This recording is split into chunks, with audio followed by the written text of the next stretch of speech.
So thank you, Nikki Haley, for joining us with 7 News to talk a little bit about your campaign and what's going on. I have to say, I believe you may have made presidential history already because you have been running and launching a campaign and carrying off a wedding at the same time. How did you do that? Yeah, I wouldn't recommend it. But it was funny. I would be campaigning, and when I'd get in the car, I'd be doing seating charts or music arrangements or whatever, or I'd have, calls with my daughter early in the morning to try and get things going. But it was just a sweet time for our family and just a great day to celebrate Rena and her new husband and them starting their life together. Well, congratulations. Thank it's a you. big moment in your life. This is another big moment. You are running for office for President of the United States, the highest office in the land.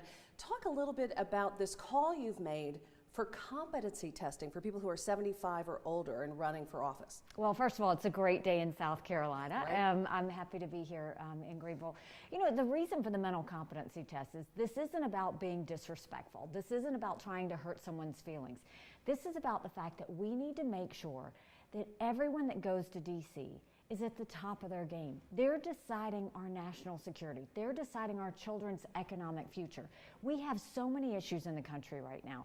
We can't afford for people to not be at the top of their game. It's about transparency. And these competency tests are not hard. It's naming a few words that start with the same letter. It's knowing what day it is. It's knowing where you were last week. We saw President Biden. Last week he didn't know what country he was in the week before. A child had to tell him. These are things that when we've got a lot of threats in the world, we want to know that our leaders, Republican and Democrat, are ready to deal with the situation at hand.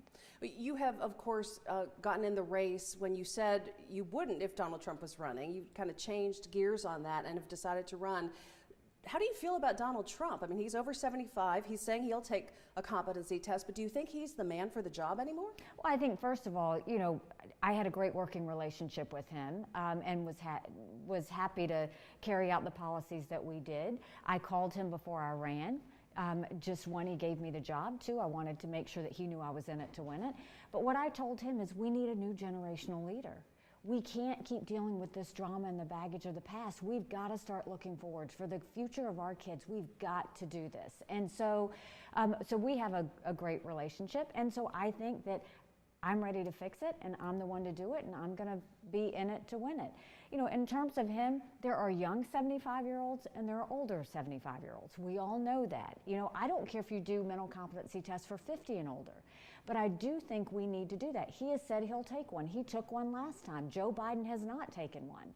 And so I think it's important. If you're going to be the leader of the free world, the leader that not only takes America forward, but all of our freedom-loving countries forward, you need to have somebody that's ready to handle it. And you can't honestly tell me that if President Biden is elected, that he's going to finish out his term. We will be dealing with a President Harris, and I don't think any American wants to see that happen. Polls are polls, and they're not great for you at the moment. But talk a little bit about the end game here. If you don't pick up in the polls and a Donald Trump picks up the phone and calls you and says, will you be my VP? What would you say? Well, first of all, national polls don't matter right now. Right. You can go back in presidential history, whatever the polls are today will be totally different a year from now. What matters is we are the only candidate doing the ground game in Iowa, which is the first primary, in New Hampshire, which is second, and South Carolina, which is third. We're touching hands, we're doing town halls, we're going to be in Greer tonight. That's what it's about. It's not about shortcuts, it's not about flying in, doing a rally and leaving. It's about touching every hand and answering every question. So that's what we're doing. So I'm not worried about the national polls. If you know, when I ran for governor, I was at 3% and I was Nikki who. But I defeated an attorney general, a congressman, sure, a lieutenant governor, and a state senator because I worked this state harder than anybody else. No one will outwork me. And I don't play for second. I never have. I'm not going to start now. So the answer would be? I don't play for second. I'm in this to win it, and that's my focus right now. But you would say no to vice president? I'm not even thinking about that. That's just not something I'm going to think about. Okay. All right, let's talk about abortion. It's a hot topic, a heartfelt topic for so many. You've talked in your op-ed about the story behind your story, which is your husband adoption story and what he went through as a child, but was stillborn and had a life to live. You were talking about building consensus. You talked about a relationship between that and the way you built consensus in South Carolina to take down the flag.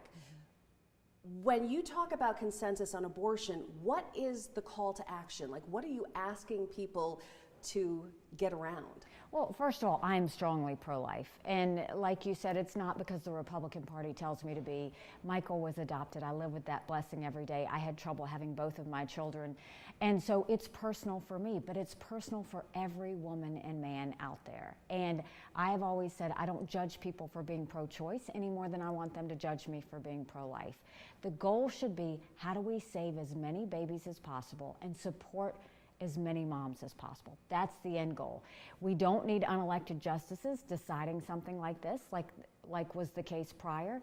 Now it's in the hands of the states where people have their voices heard. I would prefer every state in the country to be pro-life, but some states are leaning towards the abortion side.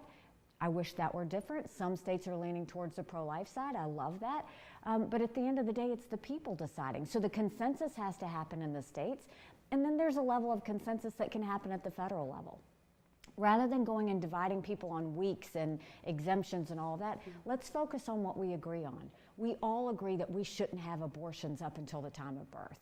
We all agree that doctors and nurses who don't believe in abortion shouldn't have to perform them. We all agree that we need to have more access to contraception, not less. We all agree we should encourage adoption and make sure that children in adoption feel more love, not less.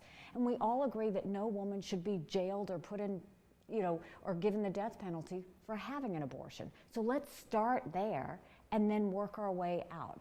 And I think the most important part is, let's deal with this in a humanizing way, not a demonizing way. And that's what's been happening in the past, and I don't think that that's healthy for anybody. So do you want it to stay with the states, or would you like there to be a federal standard? I think there's a level for both. I think the states, naturally, that's a good place to be. At the federal level, you look at it, if Congress comes together on something that saves more babies, it's great. But it takes 60 senators to do that. We have 45 pro-life senators. We haven't had 60 senators since 1910. So it's not like there's going to be a massive ban on abortion. That's not possible. And there's not going to be a massive wave to get rid of these pro-life laws in states. That's not going to happen. If something's going to happen at the congressional level, it's going to have to be with consensus. Your husband, a military man. Yes. And you've talked a little bit about the military, and obviously your work in the United Nations has made you very familiar with the international scene. When it comes to China and the military buildup that's going on there, what do you think America needs to do? Do you think we need to build up as well? What's your plan for the military? China is our #1 national security threat, and they are eating our lunch right now, and we're handing it to them on a silver platter. We've got to make sure that there were two things that China, Russia, and our enemies never wanted us to have when I was at the United Nations. They didn't want us to have a strong military, and they didn't want us to be energy independent. We need to focus on both of those things. A strong military doesn't start wars. A strong military prevents wars. We need to modernize. We need to make sure our military are up to the training levels they need to be, not taking gender pronoun classes like they're doing now. We need to make sure the equipment is up to date and not using old archaic equipment. We need to make sure that we're repurposing equipment. We need to make sure that we are not just dealing with land, air, and sea, which is what wars of the past have been. We need to make sure we're strong on cybersecurity and artificial intelligence. So we need to change with the times and make sure that we're really making sure we're at the top of our game. And I think that if we do that, there's no better deterrence than from our enemies than to have a strong military. Is peace possible in Ukraine? It is possible in Ukraine. And it would happen if Russia got out. It's that simple. If Russia gets out, the war is over. If Ukraine loses, then we're looking at Russia going into Poland and the Baltics, and we're looking at World War III. We don't want that. This is all about preventing war. The reason we need to make sure Ukraine wins is this is a fight for freedom, and it's one that we have to win. We don't need to put money into Ukraine. We don't need to put troops on the ground, but we need to work with our allies and make sure they have the equipment and the ammunition to win. What we have seen is Russia is losing. We know that because they're getting drones from Iran, they're getting missiles from North Korea. They've raised the draft age in Russia to 65. They just recently pulled people off the streets and gave them shovels to fight with. Putin knows he's getting into a corner. We need to be so strong that he pulls out.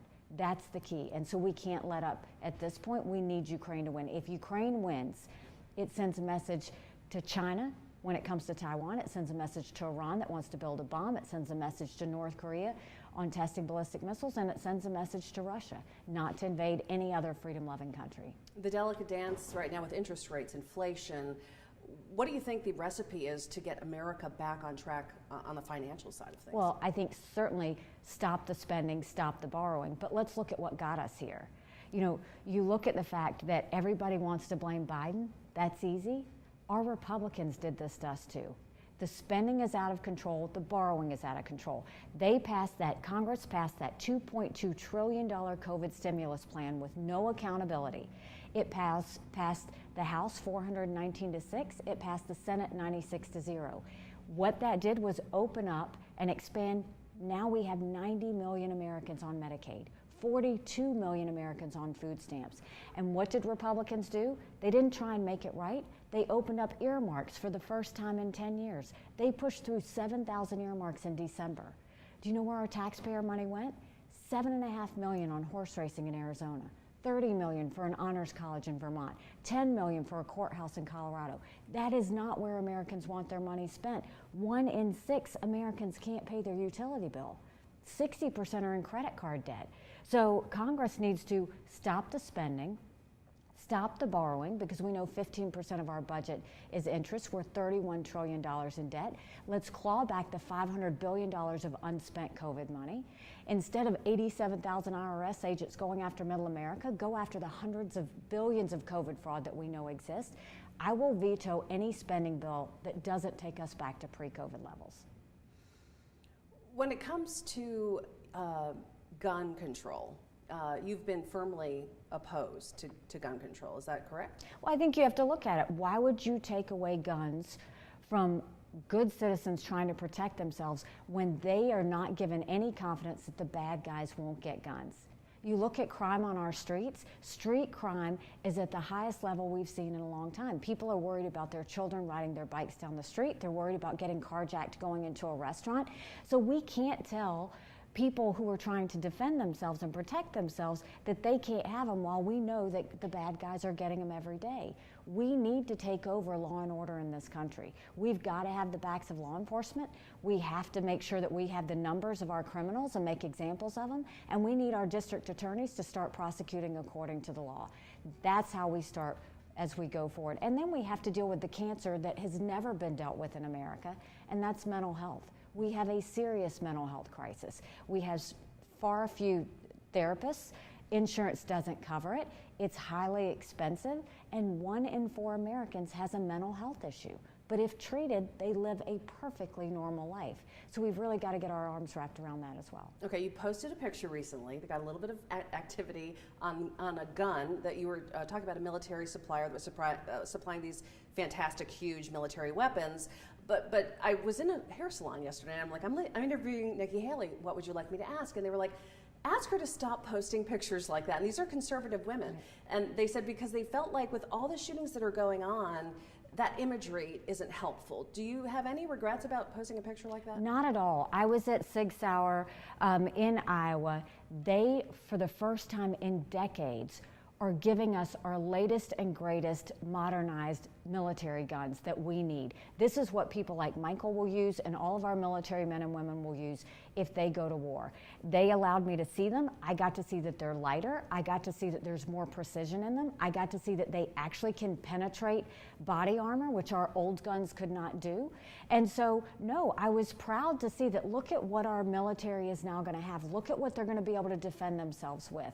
And so, I don't think we need to demonize companies who are helping protect our military men and women. I was proud to be there, and I was proud to be able to go and shoot that gun before my husband gets a chance to shoot it. Talk about the border. You took a trip to the border. I watched the interviews that you did afterward. You may have heard about this guy that got in and out of the country 5 times and was arrested for murder in Texas. Talk a little bit about what we know about stopping people from entering this country illegally. What has to be done? Like, what is not being done that is allowing people to keep coming in? Well, and you made a perfect example of how the bad guys get guns, right? And you've got illegal immigrants who are coming in and getting guns or bringing guns in with them. First of all, I think you have to look at, I didn't go to the border and leave. I went along 400 miles of the border, and what I saw was immoral. the idea that when South Carolinians wake up in the morning, they get their coffee, they watch the news. When those ranchers in Texas get up in the morning, they get their coffee and they go see if anyone died crossing their fence. They go see if there are any little kids that were left behind. That's their day. You go and you look at the fact that they have mounds of clothes, shoes, paraphernalia. There are rape areas near where they live. I talk to sheriffs. Every morning they wake up, they round up a group of illegal immigrants, they turn them over to Border Patrol. Border Patrol documents them and then releases them until their court date 2 or 3 years from now.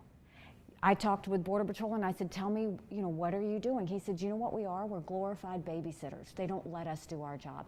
4.8 million illegal immigrants have already crossed the border. When Title 42 lifts next week, it will be 14,000 a day. That's almost 500,000 a month. Think about that. And they're coming through, and the cartels are either trafficking people or they're trafficking drugs. We had enough fentanyl cross the border that would kill every single American last year. The #1 cause of death for adults 18 to 49, fentanyl. And China knows exactly what they're doing when they send it. The cartels are making it, and they're destroying Americans' lives. We've got to make sure we deal with illegal immigration. And when I was governor, I passed one of the toughest illegal immigration laws in the country. We did a mandatory E-Verify that required every business prove that whoever was working for them was here legally. If we did a national mandatory E-Verify program, that would start the ball on stopping that. We need to defund sanctuary cities. We need to fire the 87,000 IRS agents and instead put 25,000 Border Patrol and ICE agents on the ground and let them do their job. We need to make sure that we don't do catch and release. We need to do catch and deport. And we need to go back to remain in Mexico because nobody wants to remain in Mexico. If we did those things, we'd put an end to the illegal immigration crossing. Something has to be done. It's a dereliction of duty that President Biden is not doing anything to stop this because he's putting every American in danger, and every state is now a border state. I have covered my issues. I would ask you one other viewer question that came in was, if you look back on your term as governor and your time as UN ambassador, how do those jobs compare and which did you enjoy more? It's interesting. So I was a 2-term governor that took a double-digit unemployment state of South Carolina and we turned it into an economic powerhouse. I was at the UN and I didn't deal with one country, I dealt with 193. And of all the things we did, most importantly, we took the kick me sign off of our backs at the UN and we were respected again. Both of those jobs, I was a leader. Both of those jobs, I felt a responsibility to prove to South Carolinians and the Americans results and get a return on their money. And both of those jobs, I had to make change to the culture and I had to make change to people's lives. And so both were different in the topics, but they were the same in terms of leadership and tone and making sure that you can get people to find the best in themselves and move forward. And I'm proud of what we accomplished in South Carolina. I mean, you look at what we did. We took 35,000 people off of welfare and we put them to work. We went and changed our prison system so that we taught these inmates skills. Now South Carolina has the lowest recidivism rate in the country. We put jobs in every single county in South Carolina and hit a 15-year unemployment record low. We went and changed our education system to where we said if a child can't read by 3rd grade, we hold them back and do reading remediation so that we get them ready for success. We passed voter ID in South Carolina. We passed the toughest illegal immigration law in the country. And when we left, we were named the friendliest state in the country, the most patriotic state in the country, the beast of the Southeast, and the #2 state in the country that people wanted to move to.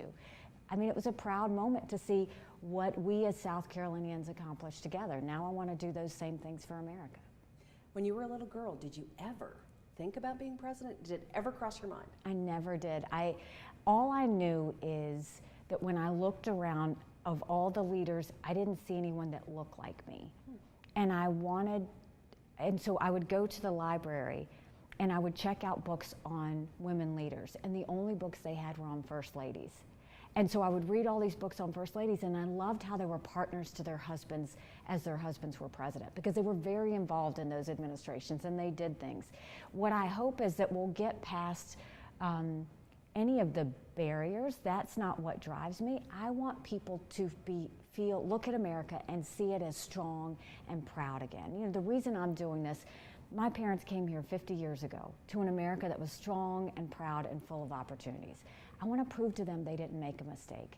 I want to do this for my husband and his military brothers and sisters. They need to know their sacrifice mattered. They need to know that we love our country.